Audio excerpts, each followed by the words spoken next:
Hey, this is Purple Haze, and you're watching WGS-TV.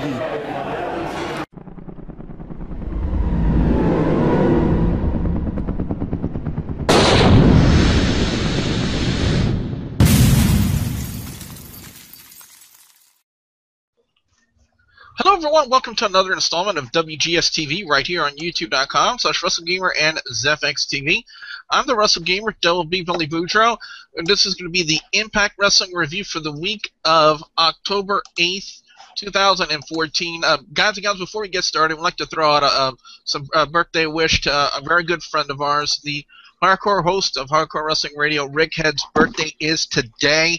So I just want to throw out a happy birthday to you, Rick, and hope you have a good one. Let me go ahead and introduce the panel real quick for this week's Impact Wrestling review. First off, ladies and gentlemen, from YouTube.com/LanceMossTV, he is the incomparable Lance Moss. Lance, how you doing? Pretty good, and well, happy birthday, boss. And ladies and gentlemen, he would like to honorably mention his return to WGS-TV over the past month. Ladies and gentlemen, the Bay Area MVP known as Will. Will, how you doing? Glad to be back. Sorry, folks, I haven't been posting for a while. I've been starting a new job, but this Impact is very interesting as this review progresses. Let's get it started.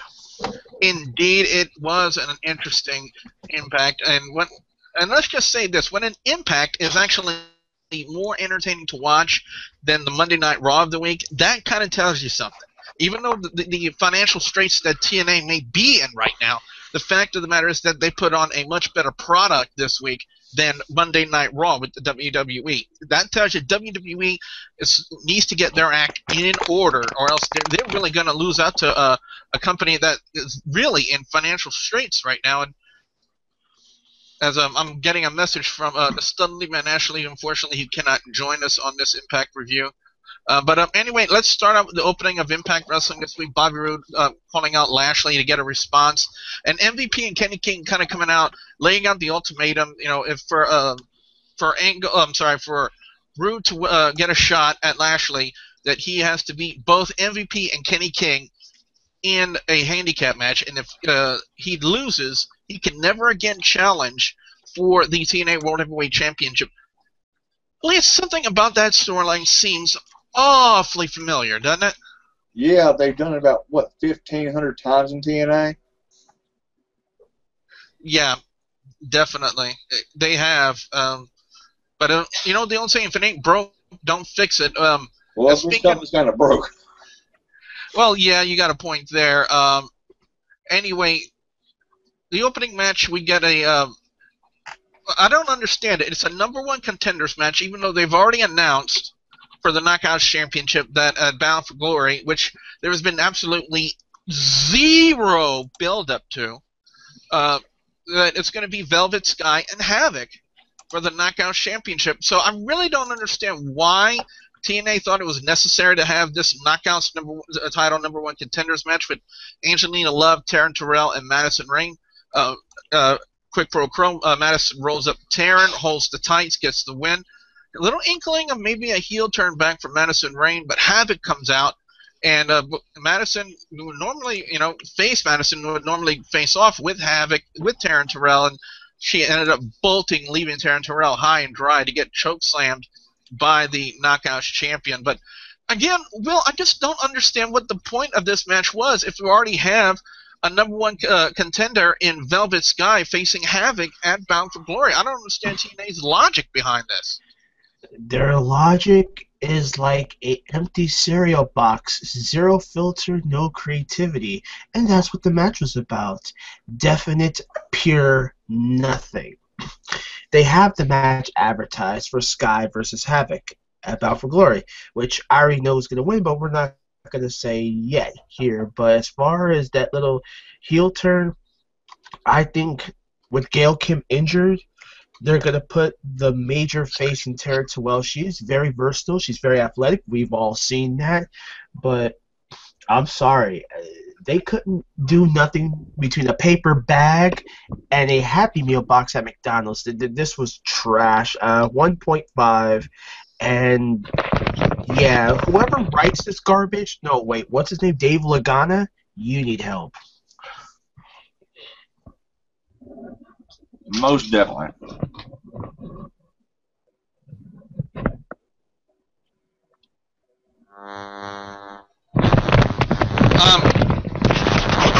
Very quickly, because I'm having to do about four things all at once, as my phone is underneath the little desk here. If I can ask my brother if he could reach that for me, because there's no way I can. But anyway, following that on Impact Wrestling this week here, as I try to quickly segue into it, Cowboy, James Storm, Great Sanada taking on Tigre Uno and Low Key.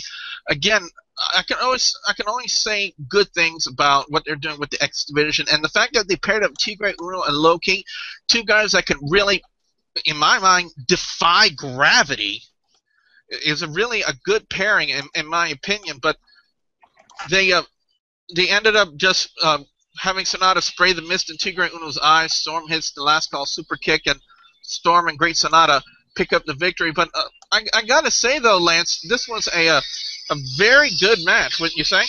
Oh, most definitely. It's one of my favorite six-mans of the year. I mean, I gotta say, TNA's doing the whole cult thing better than WWE is. Mm-hmm. Because it's like two face-pan guys, and then they're not all just clones of the leader.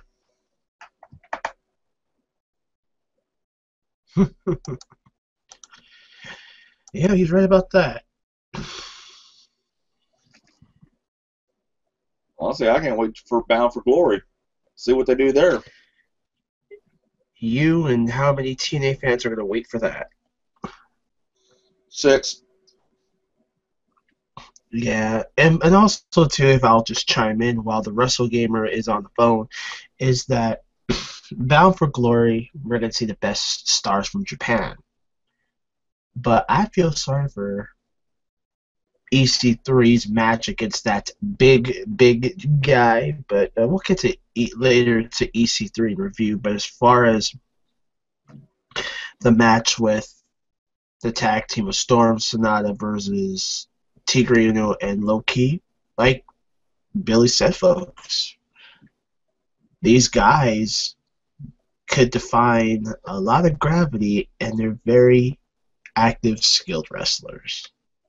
And if I have to give this match a good rating in Lance's behalf, I think that was a good 3. I mean, until the last call Superkick, but yeah, but that storyline's kind of familiar, Lance. You know that. Very familiar-ish. Makes me want to follow some birds. No, that's the other station. We're not going to say that yet. I didn't say the other. I didn't say what type of birds. Following that, okay, we had a no disqualification match. Bram taking on Samuel Shaw.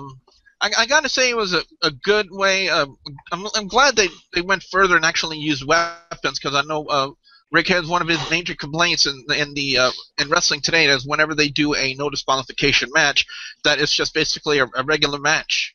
No, they don't use any weapons or anything of the sort. But this was not the case with Bram and Samuel Shaw. I mean, they had weapons galore in this matchup, but the finish of the match came with Bram hitting Shaw right in the head with the metal turnbuckle tool to pick up the victory. And then Brittany comes out and starts holding the unconscious Samuel Shaw, because he was just knocked for a loop. But I gotta say though, Lance, I would like to see where they go further with Samuel Shaw and Brittany. I mean, it appears to me like one of those romantic angles they got planned for them. Wouldn't you think?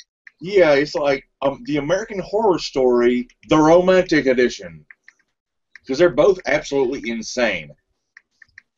Which it could work.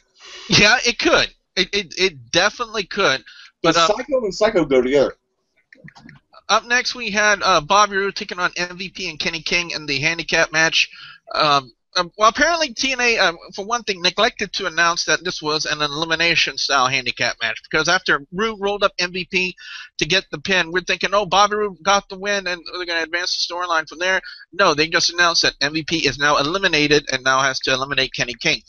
Way to stay on the ball, TNA, with your match announcements. Roode hits the Roode bomb on Kenny King, but then he gets attacked by Bobby Lashley, and apparently they said the concrete part of the agreement that Roode had to pin or make submit both MVP and Kenny King, which is, again, something they neglected to announce before the matchup started. And Bobby Roode just ends up winning by disqualification. Kurt Angle backstage comes to him and says, you ain't going to play it like that. Next week it'll be Bobby Roode taking on another person in a number one contenders match, and MVP is banned from ringside and will have nothing to do with that. And as we're being joined by the Studley man, Ashley. Ashley, this is kind of like a reoccurring problem I've seen with TNA. Is that they neglect to actually announce the match stipulations. You know, in prime example, the handicap match. Normally when we see one person get a pin in a handicap match, it's over, and they just went elimination style without even telling anybody. What are your thoughts about that? It really seems to be odd that TNA is doing some very odd, ways of doing this. But the problem is, we know how TNA has booked in the past, so we know we can have random stipulations that make absolutely no sense. So I'm not surprised. The only problem is, as well, obviously, you're recording stuff, hyping up for a pay-per-view, which you've already recorded beyond. And also, the whole idea of the pay-per-view, which is, I'm trying to think, the original plan, I think, was champion versus champion, because I think they've just crowned the Wrestle One champion, where they are in Japan. But Lashley can't compete because of his Bellator stuff. Yeah. So in essence, what you've got basically on that card is the workaround, and in essence, impacting to work around the card which has already happened, except it hasn't already happened in terms of recording. Because I think, have they recorded to like the end of November? I think so. Something like that. And I found it kind of odd that there's actually been zero hype for their Bound for Glory. Normally they would have a good build-up for their supposed to be their big pay-per-view of the year, Bound for Glory, and there's actually been nothing of the sort. Yeah, it's not good. It's going to be live in Japan, but it's going to be on tape delay in the US, and obviously, the UK gets it on tape delay anyway. But yeah, and I don't think it's even being shown live in Japan. You have to be in the building to see it. The only problem is, 24 hours after that, New Japan has got a really good-looking card at Sumo Hall, which I'm not sure whether that's in the same area as Korakuen Hall, because I don't know my Japanese geography. But to me, I want to see broadcast live. Yes, or it's being broadcast live in Japan itself. Yet the Wrestle One show isn't being broadcast live in Japan. I think it's just being broadcast internationally. I'm not sure, but you can see how much Keiji Muto cares about TNA when already they're manically advertising, we've got the artist formerly known as Alberto Del Rio for our show on November the 1st. Yeah, that's a lot of concern by Muto right there. Following that, we had EC3 calling out Rockstar Spud, who looked like he was dressed like the Joker, straight out of the comic book, except he didn't have the green hair or the makeup or saying anything like, "Are you why so serious?" or anything to that effect. But apparently it was just like a changing of the story once again, as we thought. Rockstar Spud basically faced now, standing up to EC3, was calling him a loser. EC3 slams Spud, Spud slaps him back, and then EC3 fires Rockstar Spud on the spot. So one would think that they would try to do something with that for the pay-per-view, but like I've said, like we've already reiterated, this probably won't happen. And it won't, because let's go back to 2 weeks ago when Spud was looking like he was depressed, and he still holds him responsible for Dixie Carter going through the table by Bully Ray. That was like 2 months ago or something like that, which caused her not to be on TV. Now, as far as that segment goes, I mean, whatever Eric Young said to Rockstar Spud, because I didn't watch that Impact per se, this could have been a very good face turn for him to go all together. But what EC3 at the end would be something that the other company would do with their little campaign. But we're not going to say here at WGS-TV because we don't want to get sued for this. But bottom line, I mean, I really like how the angle went for Rockstar Spud. I wish we could see a little bit more from him, but this was a Lifetime drama channel. I'm sorry.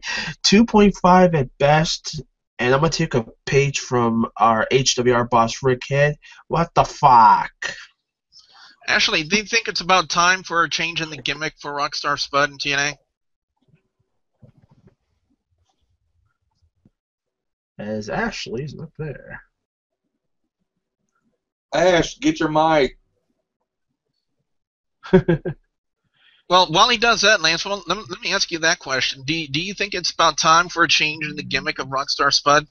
It was about time for a gimmick change for Rockstar Spud when he decided to start dressing like Tom Daly.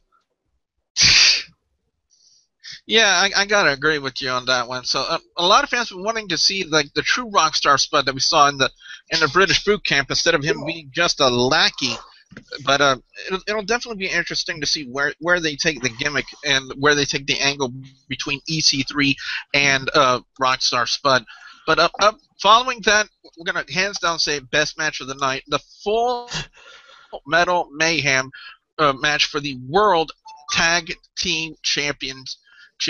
The Wolves, Team 3D, the Hardys, the insane spots that they've done in this match. I mean, the first one that really comes to my mind is the powerbomb spot with Bully Ray and Davey Richards, and seeing Richards' body just go splat on that guardrail. I mean, that was just insane to say the least. But we were all saying that they had to do something, Lance, to cap off the series and make it one of the biggest matches they've done in the series, and they, in my opinion, accomplished that. Yeah. I even messaged you on Facebook. This was a sick match. Like, when he got that powerbomb, you could tell just by looking in his face, the lights were on, nobody was home. He was out cold. And then Jeff Hardy taking the crash and burn through the tables on the outside. I forget if somebody was on the table or not, but the fact that he did that crash and burn spot off the top of that huge ladder during the matchup, that's really what sticks out in my mind more than the person who was laying down on the table. But the Wolves did it, guys. Davey Richards takes down both of the tag team title belts. They retain and win the tag team title series, and I gotta say, the final match, Full Metal Mayhem, they really capped off the series, and I gotta say, bravo to all three teams in that they put on an entertaining series for the past month and a half or so with this tag team title series, and I gotta say, TNA did a great job in booking this and working this well, because they not only did they make Hardys and Team 3D look good, they made the Wolves look really good, as far as I'm concerned. But it's now time to go into Facebook fan reviews. Whenever we do reviews here on WGS-TV, we also give you guys, the fans on Facebook.com/WGS-TV, the opportunity to voice your opinions on each show. And we got a couple of guys who sent in their reviews, but it was very, very short and to the point. Daniel Reamer says, I love the Full Metal Mayhem three-way tag team title match, like we all did. And finally, from David Scott Miller, he said it was great. And we got a comment from DS Version and said that was certainly a Full Metal Mayhem match. Wolves made their names in the tag team books for good, and WWE let them go. Big mistake. But then again, WWE might not have let it be like that. Team 3D and the Hardys still fantastic at these matches, and I gotta agree with Diaz Version right there. They really are. I mean, if they weren't, they wouldn't have done it in the first place. But anyway, guys and gals, it is now time to go into our overall scores and our picks for best and worst match or segment of Impact Wrestling this week. Impact Wrestling by far outshined Monday Night Raw, and that is a sad state of affairs for WWE when the Impact Wrestling program, which these people are supposed to be, like I said at the onset of this review, in dire financial straits, actually put out a better product than the big global conglomerate in WWE. I mean, WWE really has been dropping the ball as of late, and TNA, in my opinion, as somebody ate a mushroom, TNA has actually picked it up and actually started putting out a really good product. And by far, best match of the night has got to go to the Full Metal Mayhem match. I was really entertained with that. Worst segment of the night, I'm just going to throw it out there because I kind of felt bad for I'm sorry for Rockstar Spud, because everybody, they just wanted to pour their heart into the character and what they're doing, and a lot of fans were very upset over the way that he was treated. And I got to tell you, the way they had EC3 bullying Rockstar Spud is somewhat reminiscent of what I had to put up when I was in school. Yeah, guys and gals, I wasn't always the popular guy that I am today here on WGS-TV. I was actually a victim of bullying, so I kind of feel with the way they played the character with Rockstar Spud. So that's why I got to throw it out there. And I'm going to give Impact Wrestling this week, believe it or not, a 4 out of 5. It was that good, and it was mainly because of Full Metal Mayhem. Lance, over to you. What's your overall score and your picks for best and worst match or segment of Impact Wrestling this week? Overall, I'll give it a 3.75. Best match, definitely Full Metal Mayhem. It was just freaking sick. Got to steal Bay's gimmick a little bit, because I got to honorably mention the 6-man tag, because that was like, if the Metal Mayhem was right here, it was like right there. It was that good. Worst segment, yeah, the whole EC3 and Rockstar Spud thing. It's just like, I just kind of got a feeling this ain't the last we're seeing of Spud. The Study Man Ashley is back. Ashley, let me ask you this question: with the Wolves coming out on top on Full Metal Mayhem and putting on what I believe probably tag team match of the year, and not just TNA, in WWE in general. And, what does that, in your mind, what does that do to the careers of the Wolves, seeing them come out on top of two legendary tag teams like Team 3D and the Hardys?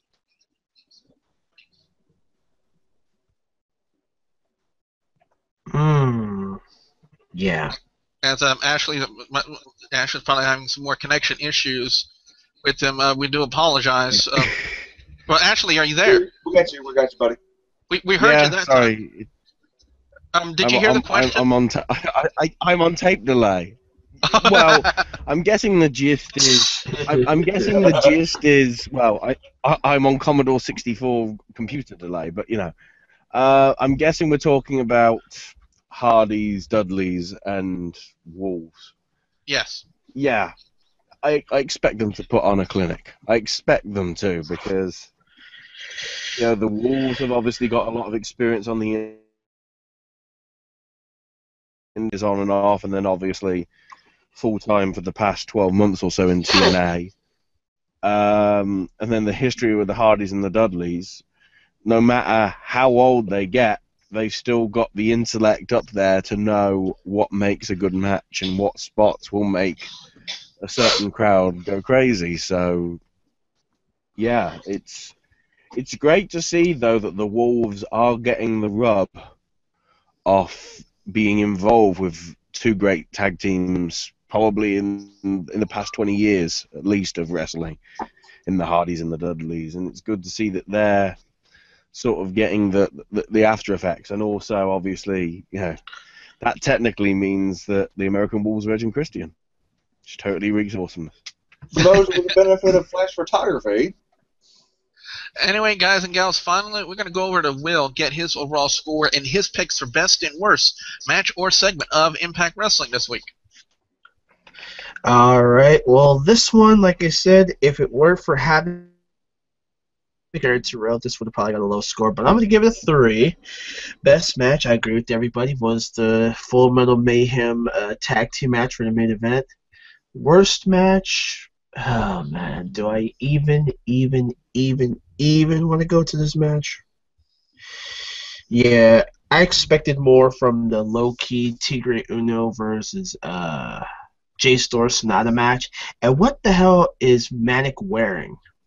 Which wardrobe did he steal that from? I don't know. The Portuguese man of war, Aldo Montoya. Or Curry Man without the hat. Right. Best segment, Rockstar Spud finally out of his element and slapping EC3, but the worst segment, I'm sorry.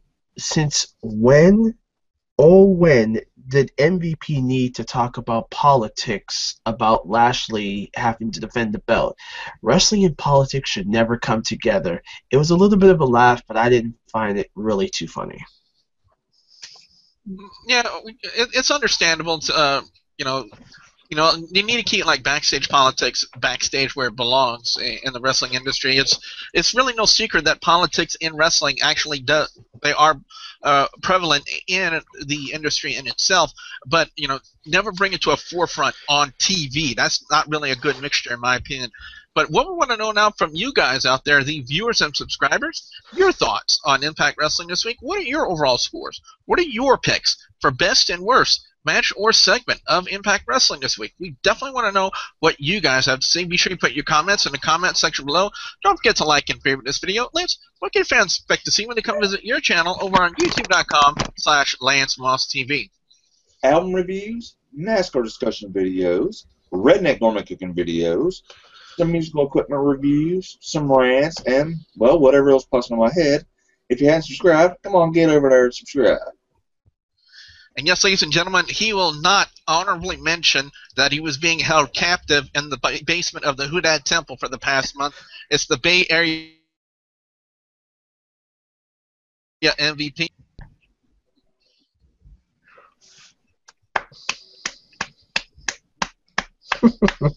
So this is what my return is, really. Expecting anything less? Yeah, guys, sorry I haven't been...